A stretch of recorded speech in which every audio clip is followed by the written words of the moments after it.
Hey guys, what's going on? My name is Matthew, and you're viewing Kickin Back with MegaMatt. In this episode, we dive deep into the life of Matthis, founder and leader of the FTI community.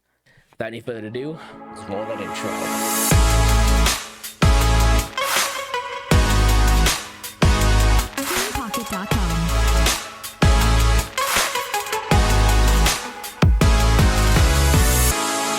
Yo, man, how's it going? Yo, I'm doing pretty good. We just released Session 3 of FTI Sizzling Summer Series. Hell with the yeah. Geek Slays. I did watch that because normally because again I don't want to say I'm the host of it. You are the host of it. Am I technically the host of it? Yeah, okay. Bro, you are the host. Yeah, oh, because I guess I'm the host of it. So I mean, I am watching all of them. This one I did happen to check the actual premiere of it, which is sick. I don't know, I always get more excited checking out the premiere videos. Like when it's actually when it counts premiering. down. Yeah, it's so sick. It's so sick. No, other than that releasing, man, today's been really good. I had to kind of rush to get things out before a bad time. I feel like on Fridays 7 o'clock's your cutoff and everything. Yeah. So aiming at that 6:30 release, bro, perfect timing. The day's been good. Thank you for having me. Well, I'm really glad to have you, man. Seriously.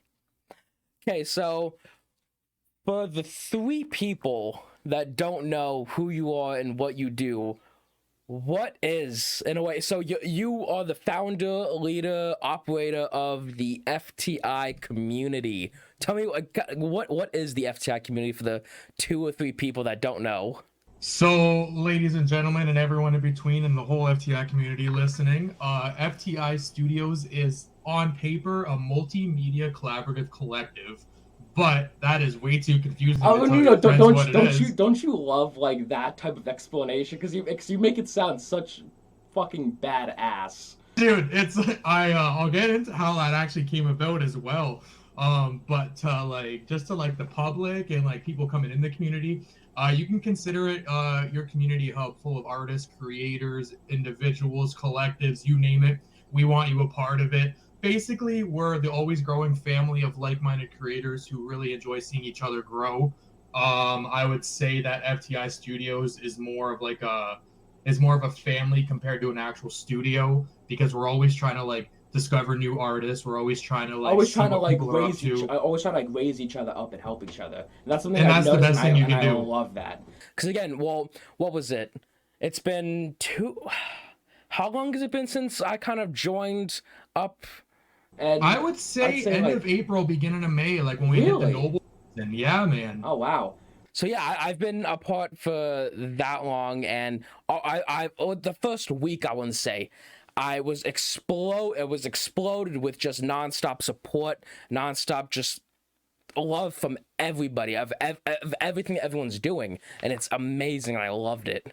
Man, our day-by-day community, the ones that literally sweat it with me, dude, are just the most they grab onto you, they latch onto you, and they just raise you up, as you said. And then yeah, basically I'm just that behind-the-scenes middleman networker that likes connecting people and putting people onto a community hub. I really like when people get to see their art in a newsletter. I really like when creators get to see their work being featured on Good Morning FTI Community.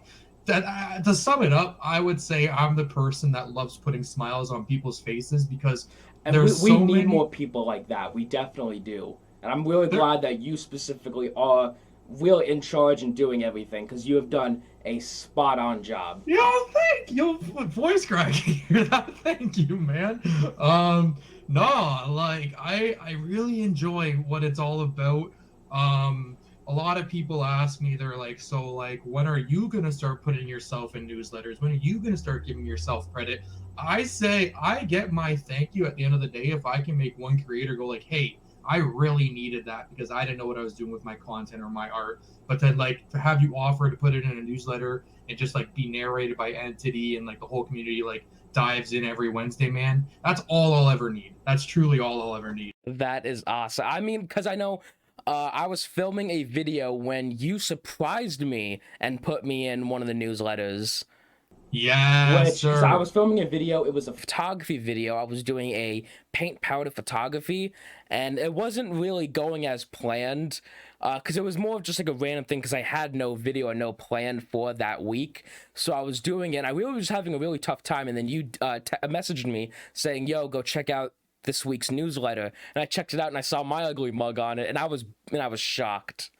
Man, that was like, I think that was the Good Morning session 2 or session 3, but it also doubled up with a newsletter feature with like when you were looking for the Fix Your Picks, and then you were also when you were looking for the Fix Your Picks series. So we like kind of like said, hey, so MegaMatt's looking for people, but at the same time, this is who MegaMatt is. And it's actually funny you mentioned that. When we do like creator of the week in our Good Morning FTI Community like Monday series, we never tell a creator when they're the highlighted artist of the week. Oh, really? Because like your reaction, right? You're like, oh, I got tagged in this. Let me see what it's about. Oh, yeah, all right, okay, yeah, man.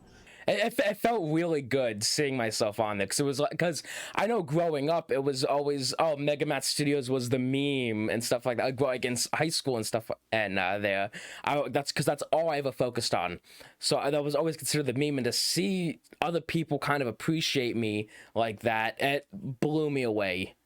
Yeah, well, like 100%. And like, I don't know if I like jumped too far on like diving into FTI there, but having like Artie and Grayson, just like they narrate it every Monday, and they're always so open to discovering new artists. Like Artie handles like the schedule portion of Good Morning FTI Community, and then Grayson Levac like handles like the of the week artist, and like the passion, the enthusiasm behind their voice to like sell these people, not sell them that way, but to like hype these people up, and like all the creators that are featured week in and week out, man. We always hope it like just brings that like extra push to your back that you need to go like, yo, you know what? I was kind of doubting myself this week. I was kind of in my head, but like if I have this community that's like kind of saying like, yo, they'd love if you guys check me out, man. That's all we ever really ask for, is because we always want to like push you creators forward, and we always just want to make sure everybody gets the love and their love's reciprocating on both ends. That is awesome. And I'm really grateful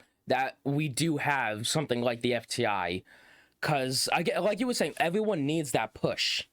Yeah, I'm man. really glad for it. And like especially, and I've noticed this, and I kind of noticed it earlier today, it's like everyone's like, oh, when you create art, it's a dog eat dog world. That's your mentality on it. That's not true, man. If you're looking for that, you're gonna find that. And yeah, like finding something like FTI or like an artist community platform or like a wholesome Twitch stream is like one in a million. But like once you find one, you quickly realize how many people are like-minded and want to help everybody. If you focus on those, oh, they're for themselves, you're never gonna find that community you want, because you're fighting a battle against yourself. Yeah. So if you can like find a community, doesn't necessarily have to be FTI, but if you can like find a community that really appreciates the art you do, and like your vision lines up with their vision, man, it's always magic from there, dude. Like you're always being supported. Like I'm not gonna lie, when we started FTI, I was like really confused with what I wanted it to be, but my best friend Dalton said it's who you are as a person. So since I'm looking for who I am as a person and other people, I kind of just see like all of these other similar communities doing the same for their community, and like instead of focusing on the me versus the world mentality, just like open up your arms and like accept all the creators, man. Like we're all in this together at the end of the day, whether people like to admit it or not. We're all in it, man. So like, yeah. Awesome. Well, quick question, because I was really wondering this. So this kind of involves a couple of different questions. How many active users right now, or active creatives, are in the community, or in the FTI community right now?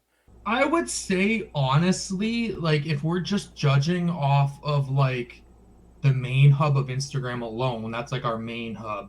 And like let me preface this with like, you know, like the numbers game, of course, like when you focus on the numbers and stuff. Numbers to me personally don't mean exactly what they mean to other people. So for example, our main hub of Instagram has about 820 followers, but like I don't view it as like I need to make work for these 820 followers, because I know like, oh, Eero is spinning the FTI logo on his stream. We're impacting his creators and his people over there. So it's kind of like in total, I would say the number is like always growing on the daily because the FTI logo is being represented everywhere because everybody's a part of the community. So if we're talking internally FTI only, I would say about there's 200 to 300 active members. Oh wow. But like if we're just going off of like where FTI is like being pushed and like where the community is being represented, I would say we're on a fair bit of Twitch platforms, YouTube, just like everywhere, my friend.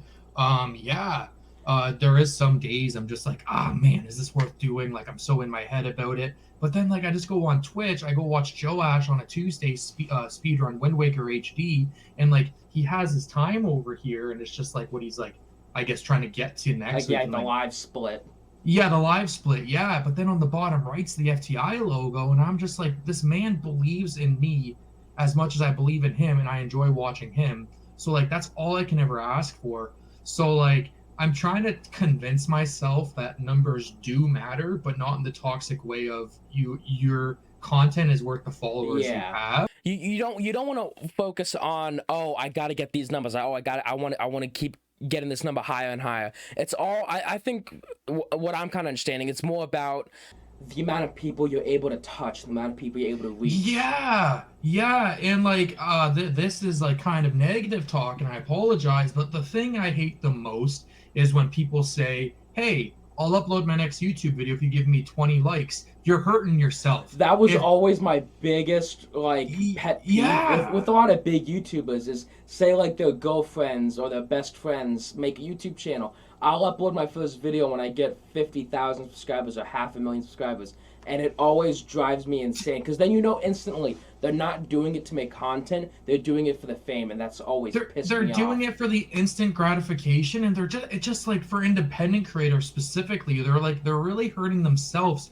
because like if you need 50 people to fake validate you so you release your video, man, you're gonna honestly go nowhere because you're always gonna be chasing something that's not obtainable. But you're like, hey, Fortnite's the cool thing right now, and they're about to drop this, so I should hop on that bandwagon. And then 2 weeks later, you're like, hey guys, so my video didn't do as good as I thought it was. I'm blaming you guys for it. It's like, create the content you want to create. Everything comes with the work you put in, and I just that's the most baffling thing to me is people who give their community either blame for why their video didn't do good or why they're not releasing their next video because they didn't get that 50 likes you're looking for. Man, honestly, if FTI was still at like 100 followers and we were just local to Guelph and Kitchener, man, these newsletters would still be coming out every Wednesday. Because like, why would I hold back releasing newsletters on creators just so I can say, hey, Entity, so you're not getting the next newsletter to narrate until we get 100 likes on this one? It's just hurting yourself in the long run. Exactly, yeah. And I mean, like, I'm not gonna say that I haven't done like, oh, get this video to like 10 or 15 likes and we'll do this video. But shit, what was I gonna say?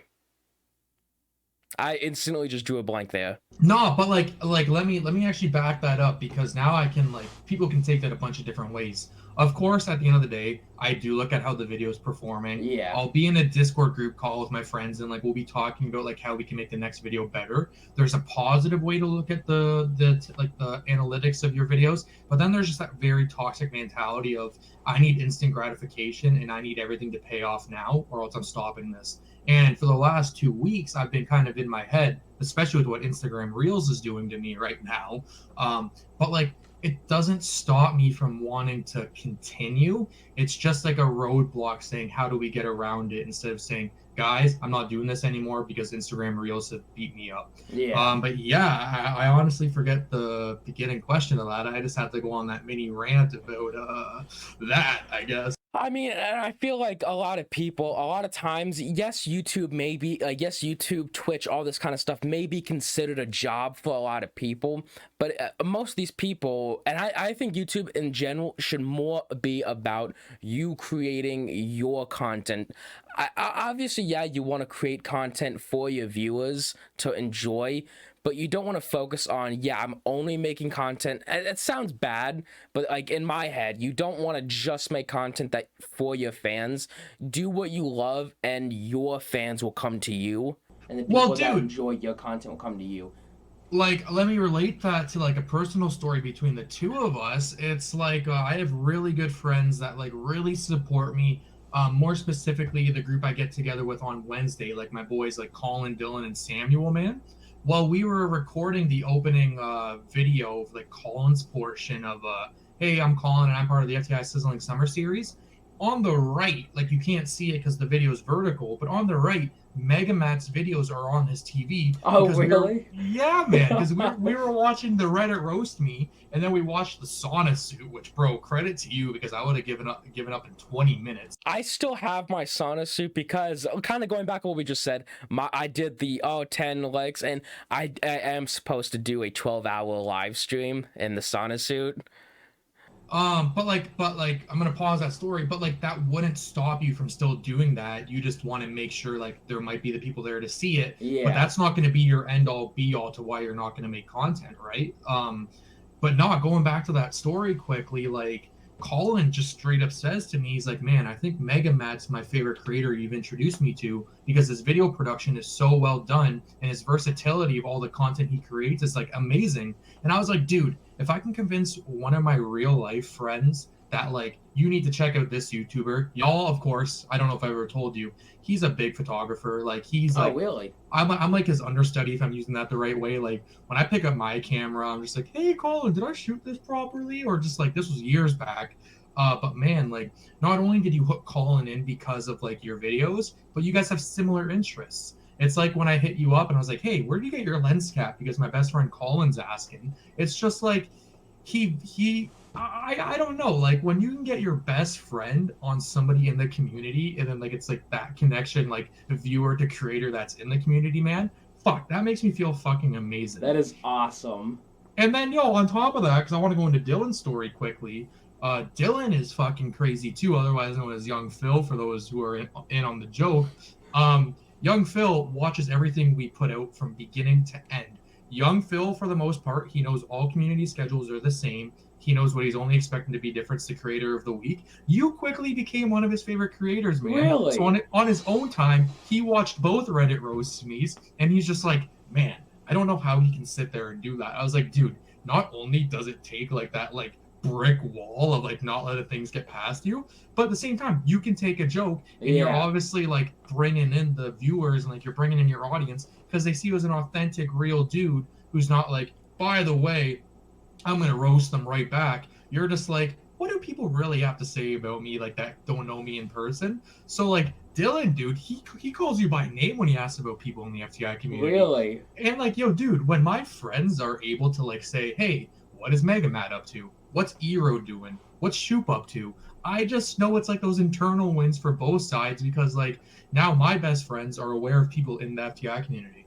That is insane. Oh my god. I can't get enough of it. And like Sam, like I mentioned Sam on the Wednesdays too. Sam is like I basically send out this DM to a few friends that say like something's coming out. And then I know Sam watches it because he talks about something specific in the video instead of just like double tap, like, and swipe. Like he's just like, hey man, I noticed this. I really like this creator. And it's like those internal wins you have with your friend group to what you're passionate about, bro. You can't ask for anything better. I know. You see, and those are the types of friends everyone needs to have, are the ones that are as passionate about your craft as you are. Yeah, man. And like there's like the opposite side of the spectrum is like, I believe, and I could be wrong, a lot of creators, including myself, I can't say I'm perfect on that because I do battle with it a lot.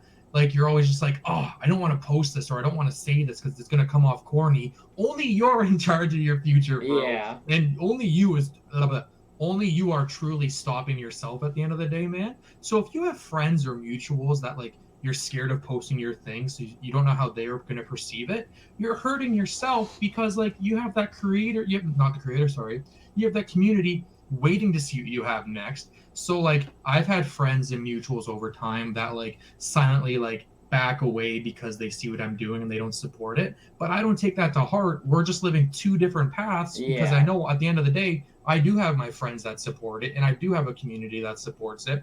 So like it's really easy to focus on the negatives of the people you know in real life that don't support you. But dude, it's so much more fulfilling just knowing there's a whole opposite side saying, I love what you're doing and you're improving every time you release something. That is awesome. And I mean, that was one thing I really struggled with starting out my channel because I've been making YouTube videos since 2012.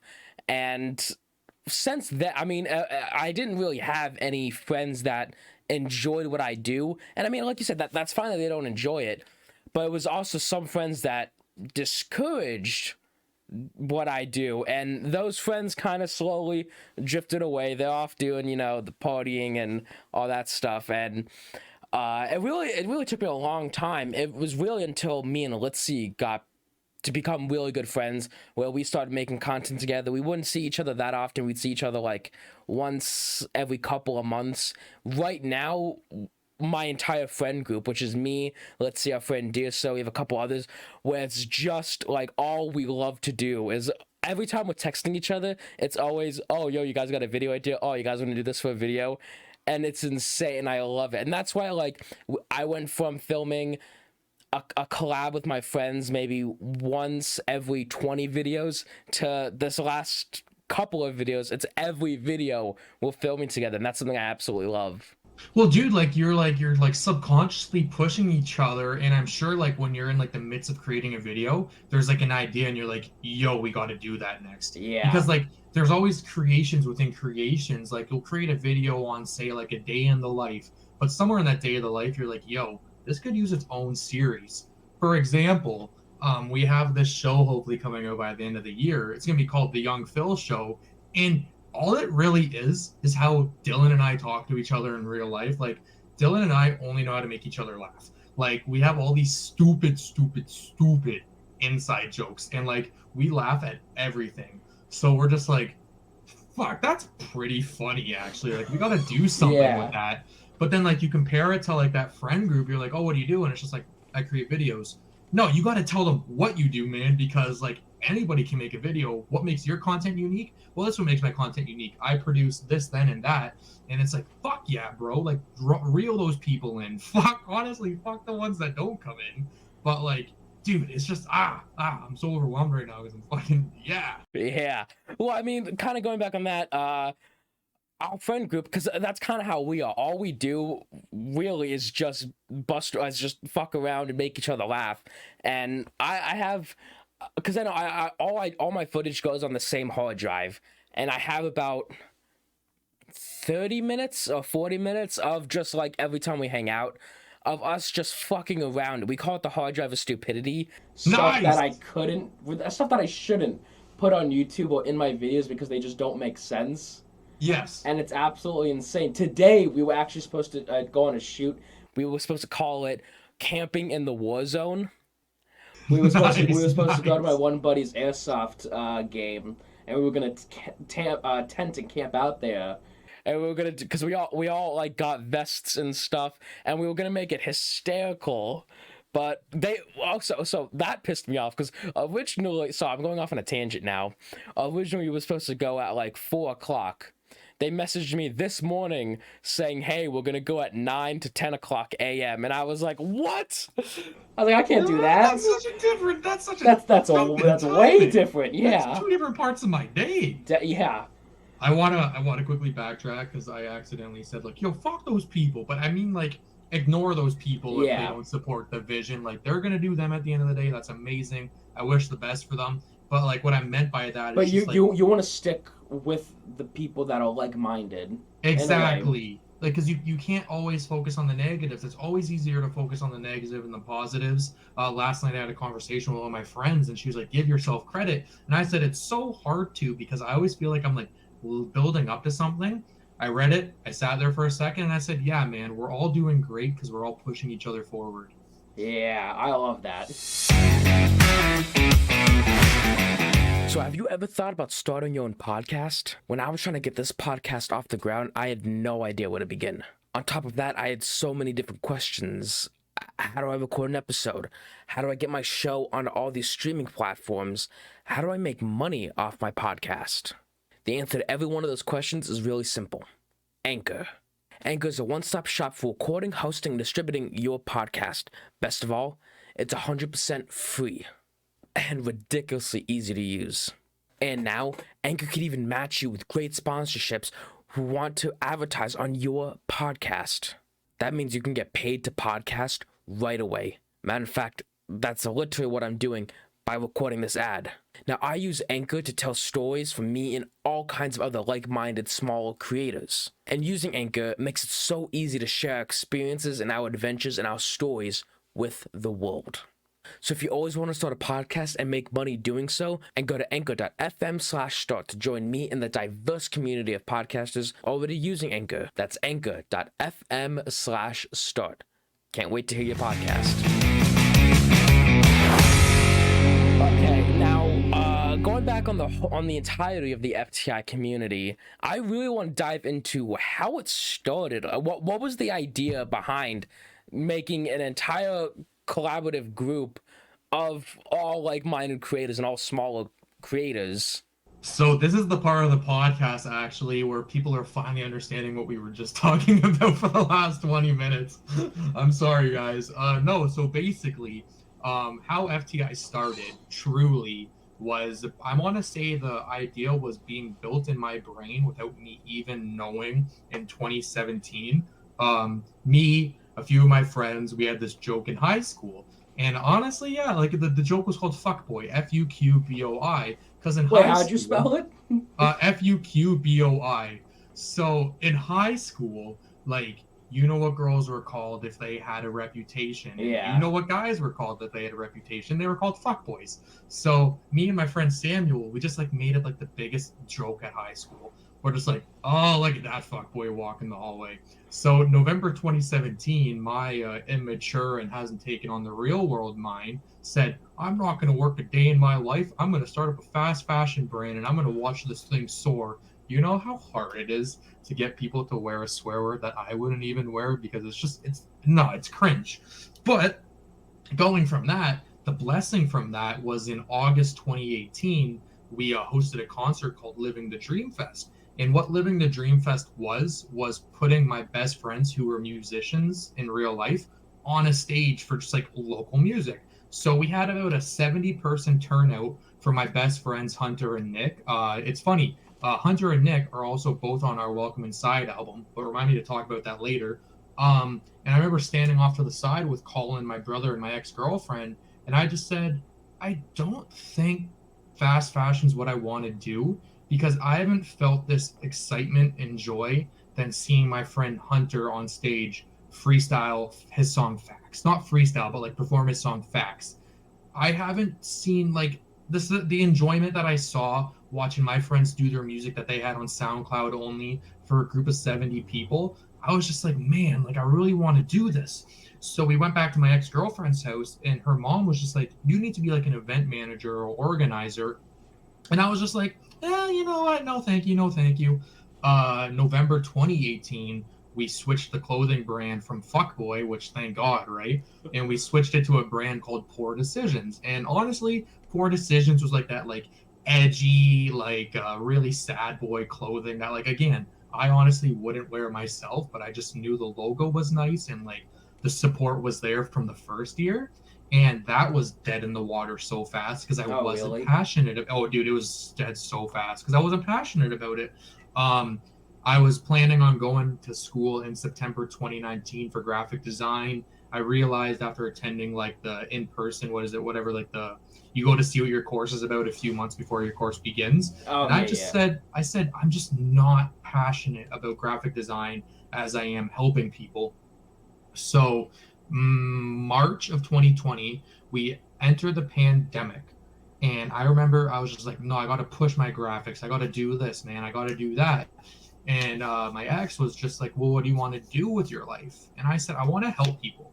Like, all my friends are artists. I have friends that are wrestlers. I have friends that are content creators. And just like, I see them tweet what they're doing and just leave it at that. Like, they don't push what they're doing. They don't give you the reason to go check out what they're doing. And I'm like, I want to be that extra push and that extra shove for everybody.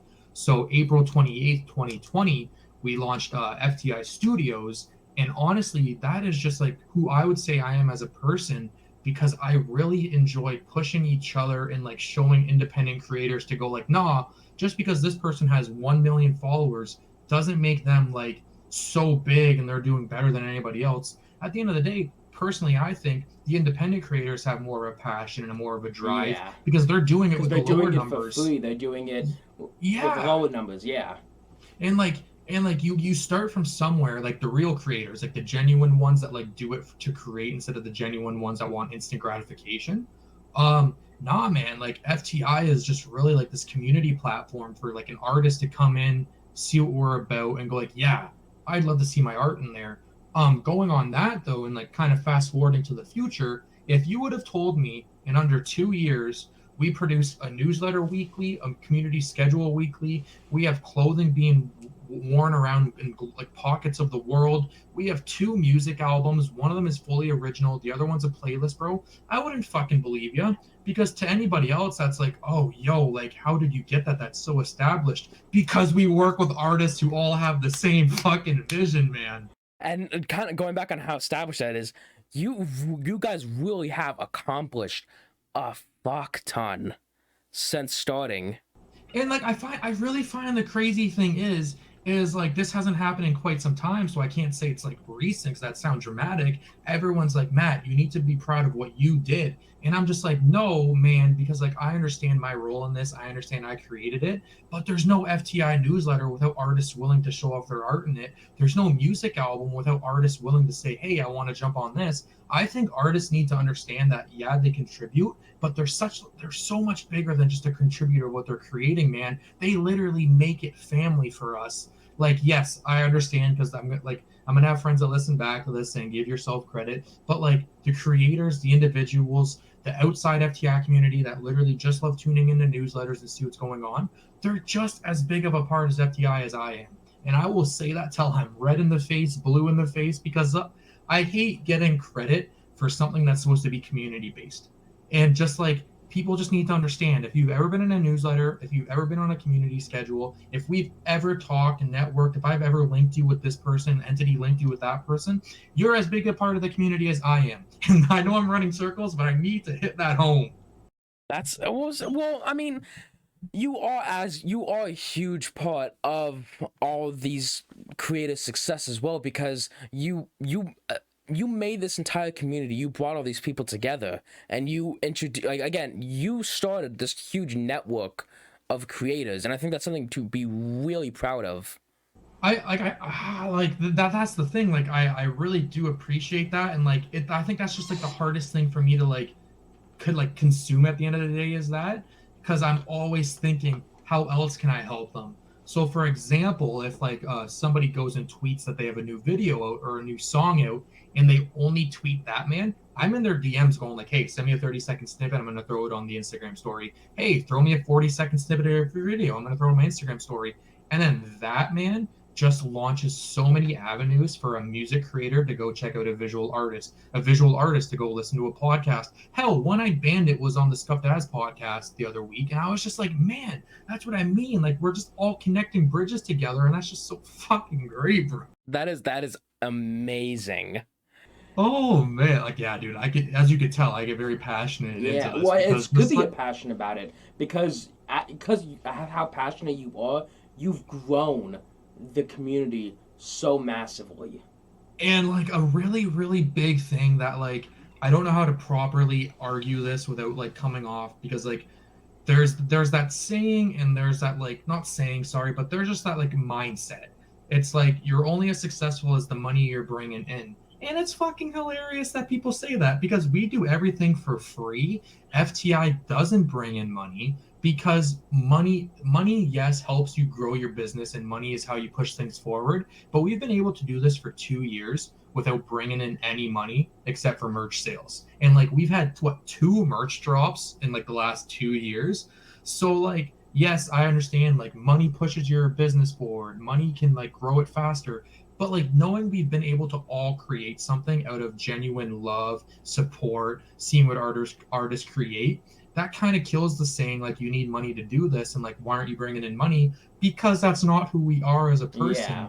I've had someone recently say to me, they're like, hey, when are you going to start charging for newsletter features? And so I respectfully said back to them, do you know what we're about? I said, the minute we charge for newsletter features, we become every other news publication in the world. Yeah. Where not only do we have to live up to an expectation because you're literally giving us money to put you in a newsletter, but now we don't give a fuck who we're putting in the newsletter because we're making money off of it. pretty much at the moment anybody can really be in a newsletter. Like there is like a criteria, but it's such like a loose criteria. We kind of like dive into somebody, we check out what their art is, we check out who they are as a person. But like, I don't appreciate when people say you need money to make it go forward, because in 2 years without money coming in weekly or monthly, I think we're all doing pretty fucking good for ourselves. Yeah. Now, I do want to steer a tiny little bit away from the FTI community and more onto you specifically. Okay, all right. Now, I joined in, well, I hopped into your stream a while ago when you were playing Fall Guys, when I was just chatting, and I know, so how often do you live stream? So Twitch streaming for me is very spontaneous. I would say a Twitch stream really happens when like Azar, Alex, Entity, Dylan, or whoever I'm talking with at the time, or like even LD, like we'll just like be chilling. And I was like, yo guys, like, do you mind if I go live? And they're like, no man, go for it. And like, dude, when I hit the live button, dude, it's literally just to say like, I know I can do this. But then I see like you come into the chat, I see Nahom come into the chat, I see my buddy Stefano come into the chat, and it's just like, yo, this is so fucking cool, because I hit live just to go live, but like, Yeah. I have my friends and community coming out just to go like, hey, how you doing today, man?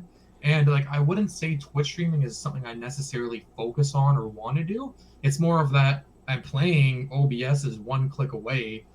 So the answer is I don't know, because it's so spontaneous. No, that's exactly how, because I know last year, that's exactly how it was for me, because last year, around September, I started live streaming every single day, because I was never a gamer growing up, and I kind of wanted to play games. I thought they are fun. I just never had time. So I figured, oh, I mean, if I live stream and if I record it, maybe I'll do it a lot more. And so I started live streaming. I was playing some games. I ended up playing Fallout 3.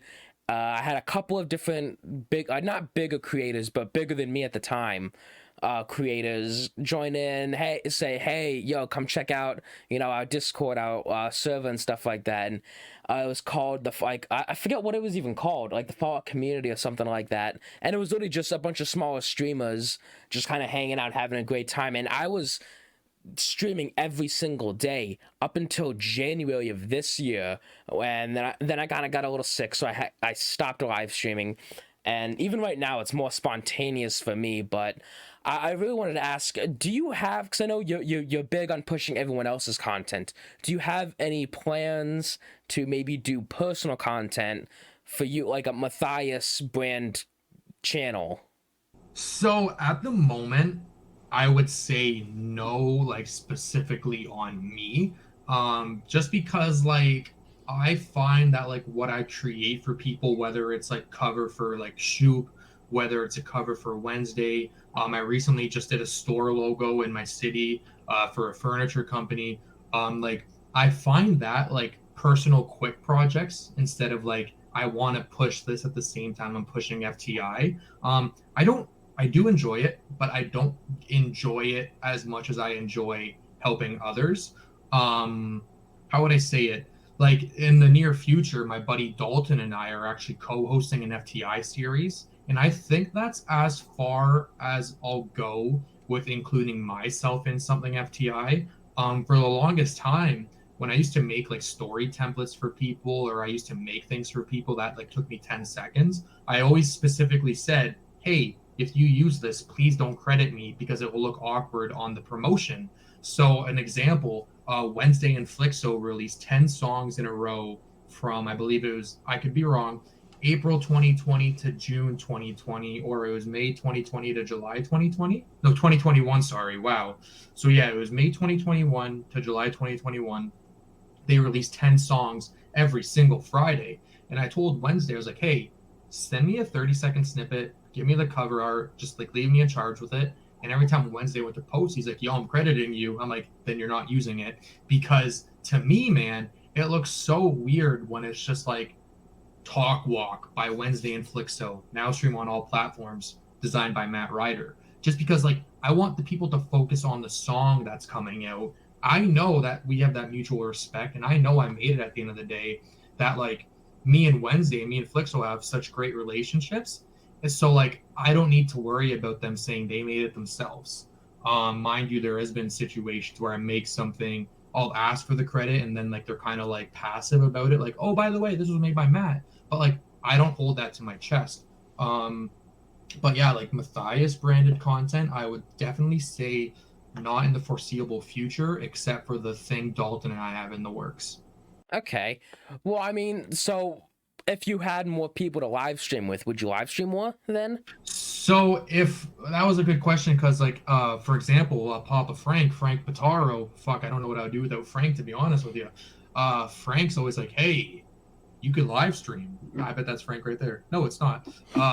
Frank's like, hey, you can live stream, and I'm just like, I could. I'm not going to. And like, I don't know. We had this idea of getting like a similar Persona Rumble where we get like 30 creators in on like a Fall Guys tournament, because you can have lobbies up to 60. Cool. But I would definitely market that, and I would definitely present that as like FTI hosting. Yeah. You could do that, like an FTI like Fall Guys Friday, something like that. Maybe on the off season of the Sizzlin Summer Series, maybe when that's done, so that, you know, Fridays that's that, or and then after that there'll be a Fall Guys Friday. Be pretty cool. Yeah, you could do, because I think Keemstar did this before, like the Minecraft Mondays. He did Fortnite Fridays, but yeah, like Fortnite Fall Guy Fridays, stuff like that. That would be really cool. I had this conversation with Shoop early in July, and he said what he really liked about FTI, because I was like in my head about it. He was like, I really like when you brought the community together in like big events. Like I liked when you had like people, like when you showed the word community to a group. Like people know what FTI is, but when you like have series like the Sizzling Summer Series, like the Celebration album, like the Persona Rumble, like that really shows people community. So right now we're kind of like spitballing a bunch of ideas, seeing what sticks to the wall. But I really think we do need to touch on that, because like having like a quick like Fall Guys tournament for 3 Fridays in a row until we're ready for what we're going to announce, that's definitely a good idea. I agree with that.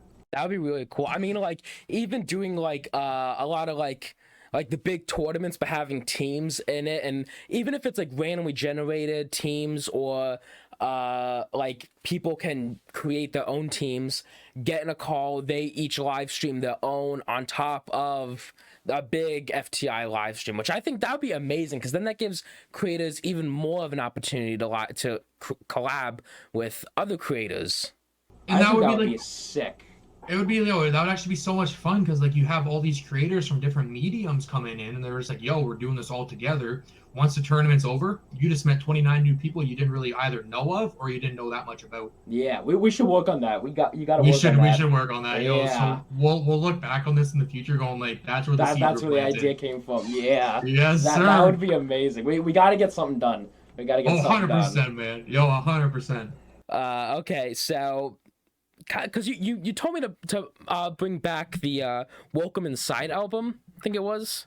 Yes, so this is actually hilarious. The first big project I tried committing to when FTI first started in April 2020 was this album called The Inside Tapes Volume 1. And originally, it was this grand idea. Like, the finalized product we had now is still amazing. I really love it. I enjoy Welcome Inside. But the original idea for Welcome Inside was we had a voice narrator, and his name was John McIsaac, otherwise known as Lord McIsaac. And like between every song was like 30 seconds of actions. So like the opening interlude was just like you hear your alarm go off. Your buddy John McIsaac wakes you up. You're a silent protagonist. You get in the car. Johnny Boy starts the car. The Welcome Inside album starts, and like that like leads into track 1. And like the storyline from the album is like you're going to this big concert, but at the same time, FTI was relatively a really small brand, and like it was like we had creators, but like I was kind of just like saying, hey, give me your song. Hey, give me your song. I didn't really have like the full-fledged idea out, just like the story aspect. So we announced like the Inside Tapes. We announced it like it was coming in October of 2020, and then we silently killed it. Last August. Was there any like big reason why you killed it, or?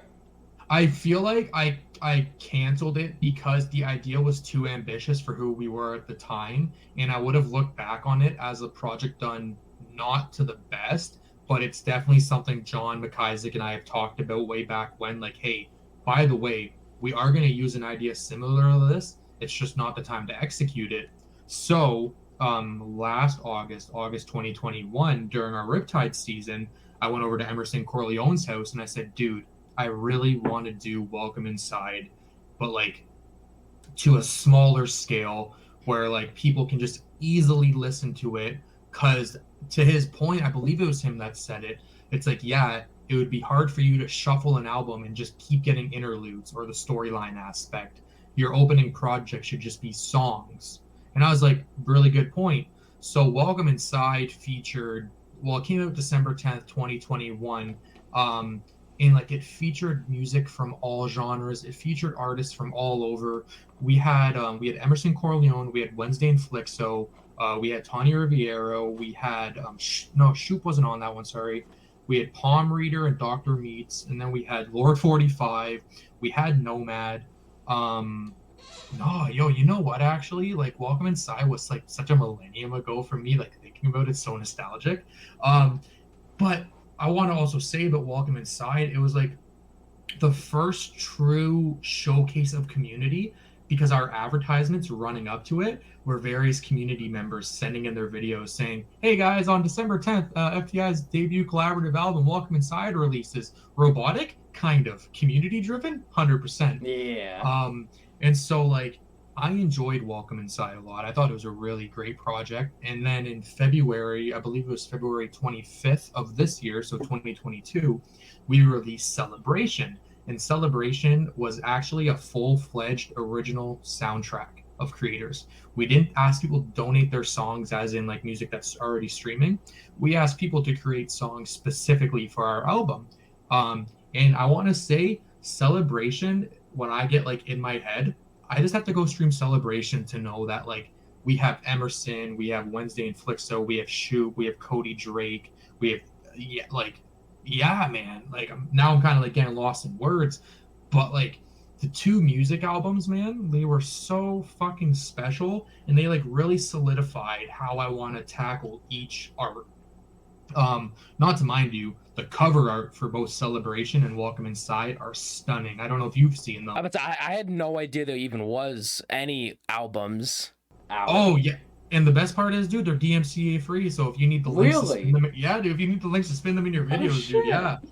The Welcome Inside cover art was designed by One Eyed Bandit. We work with her on a lot of our seasons and such. So she made this amazing cover art.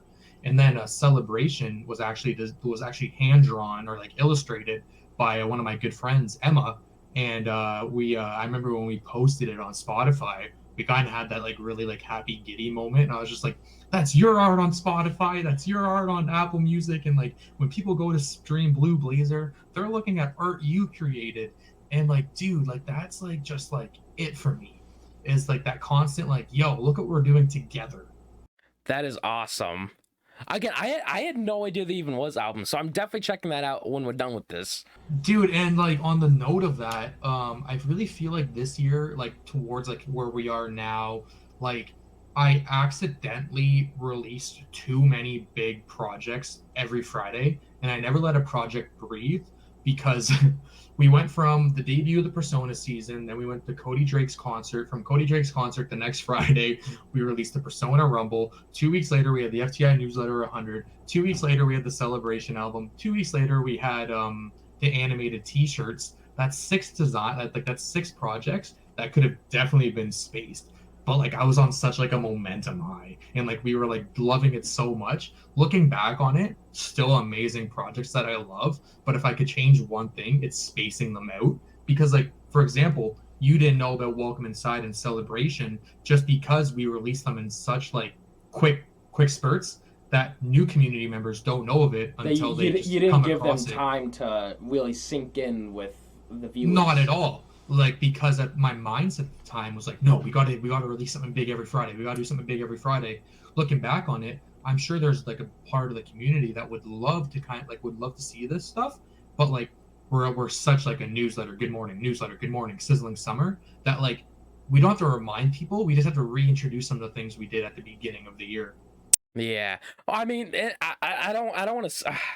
That's kind of the same way for me in a tiny little bit. I mean, like doing the main video Wednesdays. I wanted to do because right now I do have content coming out every single day, and half the time it's, oh, I'm on such a high doing it, and half the time it's, why did I ever say I was gonna do this? When you verbally commit, especially to do something every day, you think like in your head, like me personally, I don't know if anybody relates to this. Like when I used to commit to doing a newsletter a day, I quickly realized how overwhelming and unsatisfying it is versus, hey guys, I'm here, I'm creating, letting things breathe, letting things like pace out, and especially having like specific content for specific days is so worthwhile and more rewarding, in my opinion. Well, I mean, at the beginning of the year, because every year I upload my why 2020 or why 2021 was the best year, was the worst year, why 2022 was going to be the best year, or whatever, stuff like that. This year, I mean, at the beginning of this year, I said, oh, I want 3 videos a week. I want photography Mondays. I want main video Wednesdays, and I want the podcast on Fridays. And as soon as I uploaded that, I thought to myself, I was like, why did I ever agree to doing that? On top of that was when I was live streaming every single day. And I mean, right now it's equally as hard. So I've not kept my end of the bargain up, because right now I'm doing audio for podcast on Monday, MegaMatt plays Tuesdays, main video Wednesdays, another MegaMatt plays on Thursday, and then the podcast visuals on Friday, which is really hard to juggle and really hard to keep up. And in a way, I'm also not keeping up with it, and that's something that I hate doing, because I keep making promises that I can't keep. Well, it's like it's definitely like that feeling, because like at the end of the day, like you've promised yourself you're gonna do this, but you never put into like any sort of fact that like you're gonna have a mental burnout, and like you're gonna get so tired that it's gonna push you away from doing it, because like you're just like dreading the idea of living up to that. That's kind of how it was for live streaming. And like it's so hard, because like Entity and I just recently had a conversation, because I told Entity, I was just like, hey man, I don't know what is going wrong with me, because everything is so like satisfying and fulfilling, but I'm feeling burnt out. And then he was just like, well, hey man, like, you know, you can take a break. And I'm just like, I know I can take a break, but at the same time, I don't understand that I can take a break. But doing it realistically, instead of doing the I feel sorry for myself, I'm gonna take a break. And like as you said, like doing like that, like I'm gonna hit like 5 things a week. There needs to be time for you as well. Yeah. We don't know, because for example, the Noble season is actually supposed to end on August 18th. We have to push it until the end of September, just because of this roadblock with Instagram Reels. We personally haven't commissioned for the next season's art to be done yet. So Entity pitched the idea of just taking a break after the Noble season, which I don't believe I'm gonna do, but I do know, I do enjoy knowing that there is people like Entity and people such as yourself that view it from like an individual standpoint, like a one-on-one, instead of like a, hey, why haven't you posted? Or like, hey, why aren't you living up to your promise? Because man, at the end of the day, we all need breaks. Yeah. Like for me to you, what I would say is like, you don't need to feel like you're like, you don't need to live up to anybody else's expectations at the end of the day, except for your own. So like, I don't know if you beat yourself up about it ever, but like, it's hard, it's easier said than done, but like, just like, don't, if that makes sense. Yeah, I mean, and it's kind of hard for me, because my hobby, my passion is, I don't want to say I do this for a living, but like my job is video editing. So yeah. I'm always working with doing stuff for YouTube. Because my main jobs are video editing and photography. My hobby is photography. My hobby is making YouTube videos. That includes video editing. So it's very hard, because no matter what, I'm always doing that. And it's hard to take a break, especially because all my mind is thinking about is videos. All my mind is thinking about is more stuff I can do. So that's all I keep going through.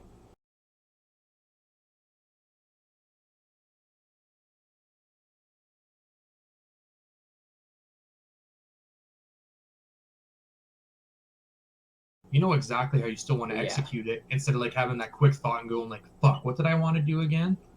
Yeah, that's really important to do. is make sure you I always write everything down. I have at least 1, 2, 3. I'm legit counting them. 1, 2, 3, 4, 5 different notebooks full of ideas. I have a wall calendar. Oh, there we go. Oh boy. Now, okay, so I want to talk a bit because I found out that we both have this in common. Is photography.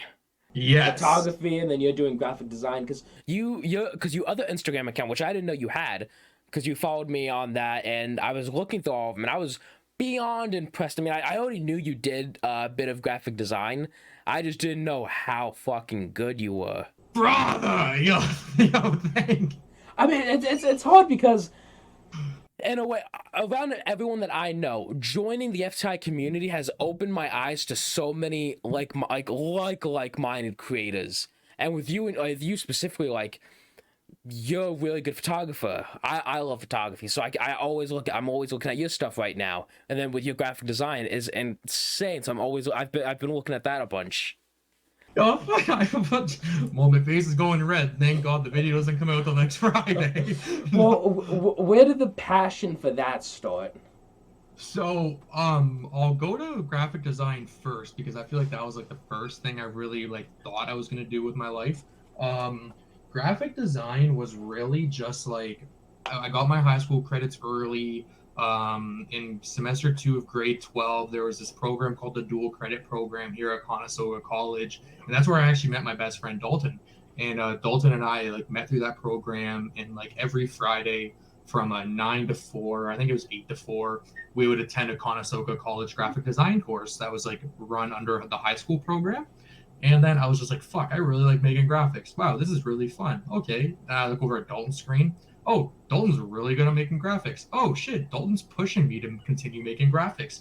And then it was cool because after 12 o'clock, the same graphic design teacher taught photography, or like Really? vice versa. So I wasn't passionate about like photography. I just liked photography because I was able to, like, we called ourselves like the Out of Sync group, like to play on NSYNC. So we had this little group called Out of Sync, and like we were just like 5 of us, just like joking around, having a fucking good old time at Conestoga College. But like it quickly made me realize that like out of that high school mentality where you're forced to learn English, you're forced to learn science, you can find people like you so fast, and you can find people that can push you into those categories so fast. So that program finished up. I asked my dad, or I asked my grandma, to give me the Creative Cloud program that summer because I was jobless, and I was just like, guys, trust me, give me a summer, I can make us money. Give me a summer, I can make us money. So I made the worst graphics of all fucking time. Like, these graphics are archived, bro. So that's that. That's where the fuckboy fashion actually came from. And then I want to say, when did that start? Okay, August of 2018, I met a really good friend named Derek, otherwise known as Sexy Stan Smith. He's an independent professional wrestler, and he loved the idea of having gear ideas pitched to him and like graphics pitched to him. Mind you, at the time, I'm pitching him horrendous graphics, and that's not like me beating myself up. That's just if I saw it on a WWE program, I would not be invested in that wrestler because what he's wearing is just awful. So I would like pitch ideas to Derek. They wouldn't stick because I don't blame him. And then Derek let me design him wrestling gear, and then he let me design him like a shirt logo. And I was just like, I'm very passionate about that, but it's not what I want to do the most. Yeah. And then like being hit up from like Wednesday and Tanya and Shoop, and like especially the store logo that's in my city, like it's really fun to do, and I do enjoy graphic design. That's like the graphic design story. Photography, on the other hand, is definitely trial by error, and I don't know what I'm doing. And if I didn't have my cheat sheet on my iPhone, man, I would be so lost. When the pandemic first started, my dad gave me the option. He's like, hey, would you rather me invest this money in school, or would you rather me invest in the camera? And I said, well, hey, we're going into a pandemic. I would rather not do the online learning because I'd feel like no motivation to attend class. I was like, let's do the camera. I call up Colin, and I'm like, hey, what camera do you have? He's like, oh, blah, blah, blah. I have the Canon SL Rebel 2. And then Colin, I just quickly latched onto him for photography. I was just like, you need to teach me how to shoot. You need to teach me how to do this. And from there, I knew how I wanted the photo executed in my head. And I had the friends that like let me take photos, because who doesn't like free photos being taken? Yeah. But then I also realized with photography is like, it's something I enjoy as a keepsake and like a timestamp on like that day and like with that person, instead of saying I want to pursue it. So my Instagram page, the Nut and Nutella, is like a personal portfolio for me of like things I can look back on and accomplish. But yeah, that's photography and that's graphic design. I'm sure I'm missing a few things in there, but they'll come up eventually. Yeah, well, I mean, because I know, kind of going back on what you said a little bit, is like holding the camera and stuff like that, and then just drawing a blank on how to use it. I felt that way for a very long time. Like, I could be sitting here taking a photo, I could have my camera, I could be all set, and then just completely forget all the controls just then and there. And I would get so confused because I don't shoot like auto or anything. I only shoot manual. Everything's manual, dude. Manual. Everything's manual. And so I would take the photo, get back to my house, pull it up in Lightroom, and it's just the most horrendous photo ever. And so a lot of the time I have to do some heavy editing, which I think I am absolutely dog shit at photo editing, but I try my hardest. And like, actually, I want to cut you off. I feel like what brought Colin into like your YouTube channel and like really enjoying who you are as a creator so fast was you shared how you took photos and you showed the behind the scenes process of like editing a photo of you sitting off a bridge or you sitting off of like a concrete boulder. And Colin just said, yeah, I really like how he puts what he edited that at, because I might not get the exact photo, but I know how to shoot in that lighting. I know how to shoot in that frame. And like on top of that, Colin and I talk about it quite often. And when I tell you quite often, it comes up once a week. When you had your GoPro set up on a rock, like you had your GoPro set up on a rock, and like the road is right in front. It's like this little nice like community circle with benches and things. And like 15 seconds go by and you finally walk past the camera. So Colin's just like, yeah, he definitely had to like time his GoPro and just like that was with this camera.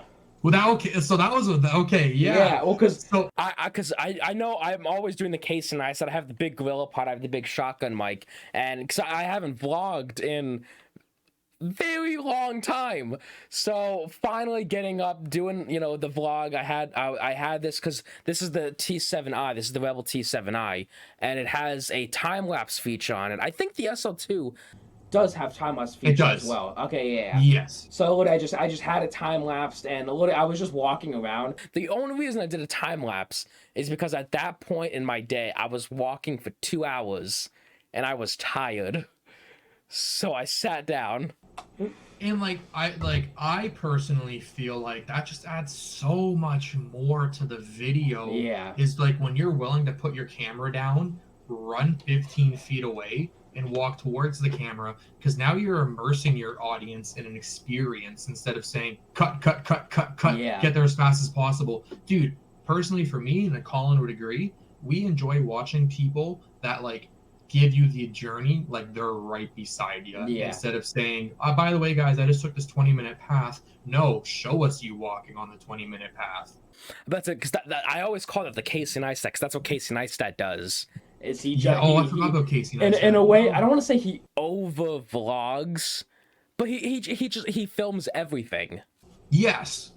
I'm for me, when I watch a YouTube video, we use the term alot in FTI, and I'm sure people have noticed, I like being immersed. I like being just totally like, you have taken me from watching a monitor with a video on it. I want to feel like I'm there, or like I'm the unique viewer watching it. So like when Colin, for example, watches your videos, like I always see his compliments, or like, I like how he shot that. Oh, I really like that GoPro shot he did. Oh, dude, I like that, like how he said, like the Reddit thing, the sauna suit. Like I know we touched on those already, but like that obviously has grabbed Colin's attention. So you know how many other people's attention it is like grabbed without you knowing? Yeah. Like Colin could comment on your videos, enjoyed the video, but you wouldn't know the true story behind why he enjoys it without like this. So like I would take Colin's opinion and just like multiply it by the people who also watch your videos, because I'm sure they think the exact same way. Yeah. Well, I mean, I'm really happy about that, because that really shows that in a way what I'm doing something right in that aspect. And like you're creating content that's like very much like you. like, yeah, everybody has their inspirations. Everybody like does take after somebody and like pulls this from that person, pulls that from this person. But like at the end of the day, it's just like, what did you enjoy? Well, he did this, instead of saying, oh, he uploaded a 20-minute video. Yeah. Now, I want to take a little bit of a back step. I know you were saying that you kind of take photos to, and I don't, in a way, live in the moment and to like capture memories. Do you at all take like Polaroids or any kind of like instant photos, like disposables, stuff like that? What I love a lot about Dalton is the cameraman. Dalton has Polaroids. Dalton has disposables. Colin just I gotta meet this kid because he sounds just like me. Because I just filmed a video today of my camera collection. I want you to hold on, just quickly guess. Throw out a number of how many cameras you think I have. 17. 56. Oh shit. Yeah. 56. Oh, yo, let's fucking go. Yo, what's the earliest camera, like year-wise?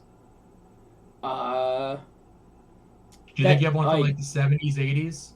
Oh yeah. I have one from 1940?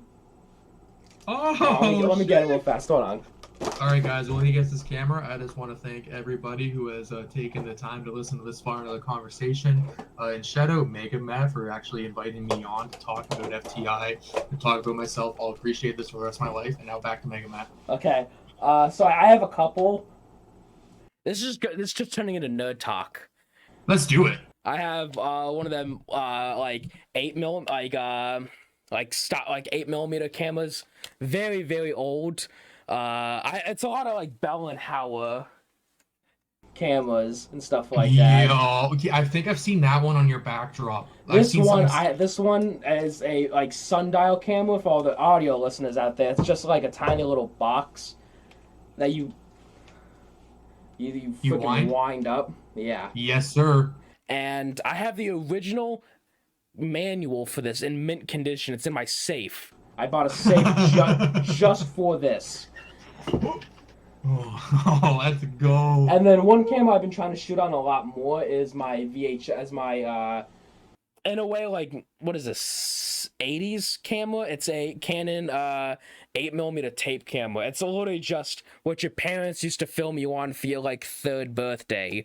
Yes, sir. Yeah, no, I have a shit ton of cameras, legit everywhere, all from I want to say from the 40s up until present day. I want to say, yeah. I have, okay, this is gonna sound weird. I have so many plans for cameras, like I just bought my newest camera right now is a $1 camera that I got at a flea market. Yes. No brand name, no nothing. It's literally just called the 9 megapixel camera that I'm doing a photography episode on. The $1 camera photography. I fucking love that. Yeah. My collection will never stop until I get. It's called a red camera. I don't know if you know what that is. No. It's a movie camera. Okay, like a $6,000 up kind of guy, like a Sony. $50,000 and up camera. You're shooting with WWE production cameras. I mean, but that would be like not paying $50,000. I have a plan though of. This sounds horrible. It sounds like I'm gonna steal something. I'm not gonna steal anything. But you have a roadmap into getting that camera. Yeah, it involves a video. I just started it. Okay. So it's going to take me a while. I'll tell you off camera. I'll tell you off recording. Okay. Oh, all right. Okay. So, but real quick, kind of going into a different type of passion of yours, wrestling. You told me you like. So, real quick, have you ever heard of the show Heels? So I was actually heavily invested in Heels, and I don't know why I stopped watching, because from the first episode to like the 3rd, bro, I was hooked. Bro, I bought the DVD. I already got Stars, the streaming service, just for that, and I still bought the DVD because I love Stephen Amell, the guy who plays Green Arrow. Yeah. So I absolutely love the show. Fucking insane. Stephen Amell had a match at SummerSlam 2015. Yeah. He fought Neville and Wade Barrett, and yeah, he was tag teamed with like Stardust, otherwise known as Cody Rhodes. Yeah. And then 4 years later, he had a match at, I believe it was called All In. No, 3 years later, he had a match at All In against Christopher Daniels. And to know his 2 matches were like drove his passion so much more to create an actual show off it. And like the word heel, which is hilarious, It's bad like guy a in wrestling. bad guy, yeah. It's you're either a face or a heel. Yes, yes, sir. So like it's a show I do need to finish, but it was like the first 3 episodes were so. Well, I will good. send you the DVD. It is so fucking good. Oh my god! It's only 8 episodes. They just got done filming season 2, so I'm so hyped. So yeah, I fucking finished. hyped. But what I wanted to ask is, so have you ever wrestled before? I have never wrestled before, and all of my friends and family have just told me they can never see me doing it. And personally, I can't see myself doing it either. Well, This kind of leads into my next question. Would you ever? So, what type of wrestling is like the WWE? So how I describe WWE in professional wrestling is like your male soap opera. Like, for example, like basic, you gotta believe that these 2 characters hate each other so much that they have to go to the ring on a weekly Monday Night Raw or a weekly Friday Night SmackDown, get in the ring, cut a promo like, I hate what Xavier Woods of the New Day has done to my group, the Viking Raiders. And these guys come out all dressed in makeup and like Viking attire. But like, wrestling is so fucking cool because everyone's like, yeah, it's fake. Why do you like this? Like, what the fuck? Bro, you get immersed into this world that you have to pretend what's actually going on is going on. yeah. And it's just like, well, yeah, I can see they hurt each other and they slam each other. What's so cool about that? The lights, the story in the match, the characters in the match, and honestly, just the whole thing.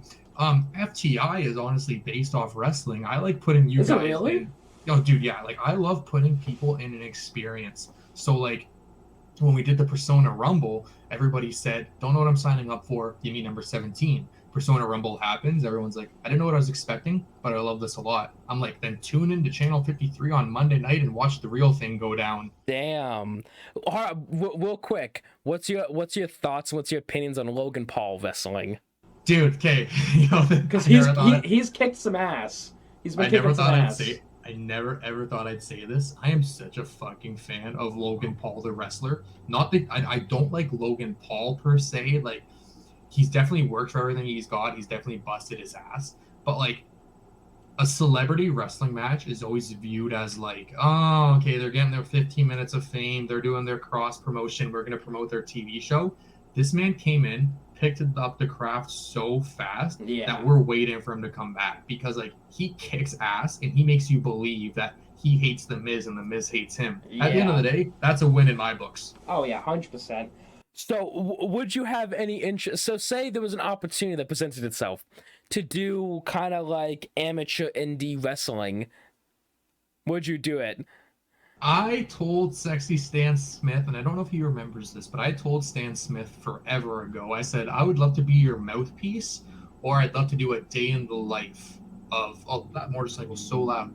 I would love to do a day in the life of what it is to be a wrestler, and maybe take a body slam. It has to present itself in the moment, so I'm not sure, but I don't rule anything out. That would be insane if you did that. Put a GoPro on and then just get slammed. Yeah, bro. Yes, that would be sick. Oh boy. Okay, so now real quick, I want to kind of briefly talk about the 3rd episode that aired today, the FTI Sizzlin Summer Series. Yes. So you messaged me with this idea of kind of having me host the series of a cooking, kind of like hanging out in the kitchen type cooking show, where every week a creator, is it just their signature dish or is it just a dish that they like? So, the FTI Sizzling Summer Series, my favorite tongue twister ever in the world. Well, every time I go to write it down in a script or something like that, I'm always putting summer series, sizzling, Sizzling summer. I always mess it up. I scribbled it out of my paper and rewrote it right here. I got a DM yesterday from my friend Nick, and he's just like, I told him, I was like, yo, this is such a tongue twister. And he's like, hell yeah, it is. No. So but it gets people thinking about it. And a little secret to FTI is I like 3-word series.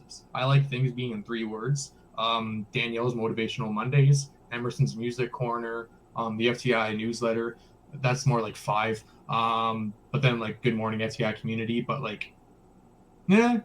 I like trying to put things in 3s. So the FTI Sizzling Summer Series, it started because I really liked watching Chelsea from Grocery to Gourmet's videos. Like, she whips up a whole meal, like in like a minute, because like she just like does like the process, like opening the bag of flour, pouring it in the pot, turning the stove on, and like from there. So I just said, hey, so Chelsea, I got this idea, and you can tell me if you don't want to do it. Would you be open to do like a cooking series, but like we bring the community in on it, and like every Friday we get like a Twitch streamer involved, like someone you wouldn't expect to be in the kitchen. And they're like, yeah, you should do it. So we assembled an all-star group of Chelsea, Eero, Geek, Colin, Dylan, MegaMatt, Flixo, One-Eyed Bandit, and me on editing. And like we created the series, and it's not like, hey, you need to cook the best thing you cook. It's just like celebrate food with the community. Yeah. So cook something you like to cook. Exactly. Eero, for example, was like, yo, I don't know what I'm cooking. I'm overthinking this. And I was like, bro, whip up nachos if you want. Just like cook whatever you would like to. And like from there, Colin's like, well, dude, like, how should people cook it? What should they do? And I said, well, the structure is like you're leading them through the process, but like you're not like necessarily keeping them bored while doing it. You don't need to record the whole hour. You just kind of like give them that experience of like, hey, Geek Slays, for example, came out today. I'm whipping up the Geeking Out burger, and he's like, this is everything I'm using. This is where I'm using it. This is where I'm cooking. Final product. What happened? You just watched the Twitch streamer cook a meal that you had no idea. Obviously, you know he cooks and he eats to be a human, yeah, but you had no idea that he was going to whip out this like all-star meal. Yeah. That episode specifically I did watch while it was premiering, and then Chelsea's episode I watched and I wrote down the entire process of how to make it, because I did say when I hosted it that I wanted to make it, and I did write it down, and I'm gonna fucking make it. Yes, dude, when you make it, that's just a bonus episode. Oh, definitely. Well, we should do like an actual like bonus episode of us actually just going and making all the dishes. So I had this idea. It's like you go to announce the next episode and you're just like, hey guys, welcome back to FTI Sizzling Summer Series. And like you're like, on today's episode, you just pick up your camera and go to the kitchen. And it's me. Yes, sir. But no, the Sizzling Summer Series, I just definitely wanted to like celebrate cooking, and I really wanted to like bring creators that like necessarily you wouldn't expect to post a cooking video. Mind you, both Eero and Geek have. But this was like a proper introduction for my friends Colin and Dylan, because they're involved. I can't tell you what they're cooking yet or what they're whipping up yet. But yeah, it's really just a celebration of cooking, man. That's awesome, because the entire like every FTI project is so vastly different, but it brings everyone together. I needed to hear that. I needed to hear that, just because like I never want. Like, obviously, newsletters are like what FTI is known for at the surface. But like as Shoop said to me, he likes things that bring people together. So hearing that from you, we accomplished the goal of Sizzling Summer. And MegaMatt needs to give himself credit, because I pitched this idea to him 2 days before the first episode. Within like 20 seconds of him messaging me, I just said, yeah, sure. Yeah, let's do it. Oh, bro, yes, sir. Oh, man. Okay, now... I know, without spoiling any projects of yours, without spoiling any new projects of yours, what's to come? So, with life and the roadblocks and the obstacles and everything in between, Realistically, the end of the year has plans, but nothing to where I can say you can expect this on this date. If I could give people a rough roadmap, I would say we should be expecting Emerson's Music Corner Season 2, and we should be expecting that hopefully by the end of September, early October. As I mentioned earlier, we had the plans to end the Noble season on August 18th, but unfortunately life happened, so we just have to extend the series, not the series, sorry, the season for another month. Dalton and I are creating this really, really, really, really neat, cliche, but neat thing for some time at the end of the year. And then I'd really like to wrap the bow with another original music album. However, just based off this conversation alone, I feel like there's going to be a lot of Friday one-offs of like gaming or like so on. But yeah, man, like the rest of the year. I mean, it doesn't even have to be Friday. I mean, like we were saying, like a Minecraft Monday tournament, like Hunger Games or some shit like that, where like everyone gets in groups. Just something cool to bring the entire community together. Yeah, man. And I would really, really, really like to like continue like because Aiden, for example, Emerson Corleone, he told me that the coolest thing he enjoys about FTI is how innovative and how we're always trying to like do things. Is if I could tell myself one thing to look back on this podcast in the future is just like kind of like get out of my head on a lot of the things I don't think are working and just like roll with it. It'll like find it. So I'd love to like continue to like come up with these series and collaboration with people and just like celebrate the different arts. Yeah. But if I had to tell you one thing for certain that you can expect, or two things, it's Emerson's Music Corner Season 2, and then definitely a new FTI season by October. All right, that's amazing. So now we know what's to come. Okay, and then if we do end up trying to work on any of these gaming tournaments, I don't even know what to call them. We'll figure that out. We'll figure all that out down the line.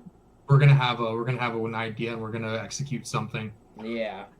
All right. So to end things all off, I wanted to try this new idea for the podcast. I want to do MegaMatt's quick fire questions. So I want to ask you a series of questions. You have to answer on the spot, quickly as you can, to end it all off. Okay, so hold on. How many questions do we have? 1, 2, 3, 4, 5, 6, 7, 8, 9. We have 10 questions so far. 10 questions. Okay. 10 questions. Ready. Time has started. Ready. 3, 2, 1. Favorite color? Favorite color is orange. Favorite food? My favorite food right now is either, this is funny, all brand cereal, or I'm a sucker for chicken. That was awfully said, but like, dude, I live off chicken. Oh my god, it's same. Favorite animal? My favorite animal has to be a penguin or a monkey. Ooh, shit. Favorite type of weather? Favorite type of weather is actually raining and thunderstorms, but if this was like 5 years ago, I always wanted snow. Yeah. Favorite FTI series? Favorite FTI series, other than the one that really brought my groove back was Emerson's Music Corner. The all-time favorite series is definitely the newsletter, just because of enigmatic entity and people willing to be a part of them. Nice. Biggest fear? My biggest fear, my two biggest fears in life is death, and my other biggest fear in life is heights. So it's funny that if I ever want to see FTI go like global, by like actual global, I had to get over my fear of planes. Oh shit. Give yourself a spy code name. My spy code name would actually be KapaaMatthis, but the A in Matthias would be the @ symbol, just so you know it's not me. That was the quickest one for some odd reason. Have you ever traveled abroad? I've only been to Buffalo, Toronto, and I've pretty much stayed in my hometown. Favorite holiday? My favorite holiday, Azar's going to call me on this one. Honestly, Christmas, and then I also want to say the summer vacation when we were kids. Nice. Favorite TV show?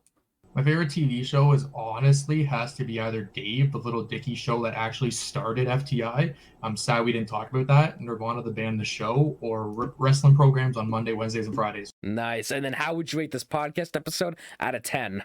Dude, if you genuinely want to know, and like this is not me, like this is like full on honest, actually a fucking 11 out of 10. I know, this was so really fun. We had a lot of fun doing this. Okay. Wow, dude, seriously, thank you so much for kicking back with me today. I hope you had an amazing time. I hope you at home had an amazing time watching, viewing, and listening to this episode. Where can people find you? So if you want to find FTI, how I describe it is you can honestly find us across all social platforms because we're a multimedia collaborative collective. Or I love when you say that. I love when you say that. That's the only way you could describe it to people from now on. You have to describe it just like that. And then I always turn it into, but we're also a community hub for artists, and they're like, oh, that's easier to understand. You can find us on our main hub of Instagram, where we post a community schedule every Monday. Wednesdays is our FTI newsletter by Animatic Entity, and then you can also find us on Twitter. We have a community Discord. We're across all music streaming platforms, and we're on YouTube. Or you can find me 9 times out of 10 is playing my favorite video game, Photoshop, and the DLC Premiere Pro. There we go. Make sure you guys all at home check out the FTI Sizzlin Summer Series. Comes out every Friday. Thank you guys so much for listening, watching, viewing, subscribing, and more. I love you guys to death. Don't forget. Peace out, guys. Stay green.